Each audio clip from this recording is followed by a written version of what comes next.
Hi friends, summer time start ஆயிடுச்சு. So எப்போவுமே ஈவினிங்க்கு ஏதாவது ஸ்நாக்ஸ் சாப்பிடணும்னு ரொம்ப கிரேவிங்ஸாக இருக்கும்.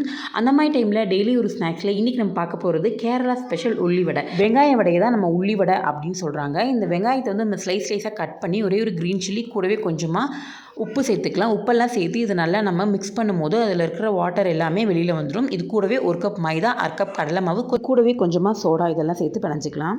தண்ணி கொஞ்சம் கொஞ்சமாக தெளித்து பிசையணும். ஒரே டைமாக தண்ணி ஊற்றினோம்னா ரொம்ப கொலன்னு ஆயிடணும். கொஞ்சம் கொஞ்சமாக தெளித்து வெங்காயத்தோடு சேர்த்து மிக்ஸ் பண்ணி பிணையணும்.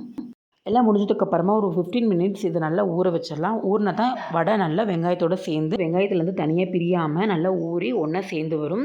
இது நம்ம ஆயில் நல்லா ஹீட் பண்ணிவிட்டு நம்ம எந்த ஷேப்பில் வருதோ அந்த ஷேப்பில் இந்த வடையை போட்டுக்கலாம். மைதா அப்படிங்கிறனால ஷேப் வந்து கரெக்டாக வராது. ஸோ எல்லாமே நல்லா டீப் ஃப்ரை பண்ணி எடுத்துக்கலாம். இது வெளியே பார்க்குறதுக்கு நல்லா மொறுமொறுன்னு ஆனியன்லாம் நல்லா வெந்து சாப்பிட்றதுக்கு ரொம்ப டேஸ்ட்டாக இருக்கும். உள்ளே வந்து சாஃப்டாகவும் வெளியே வந்து மொறுமொறுன்னும் பிடிக்கிறதுக்கும் ரொம்ப நல்லாயிருக்கும். கண்டிப்பாக ட்ரை பண்ணி பாருங்கள் ஃப்ரெண்ட்ஸ். தேங்க்யூ.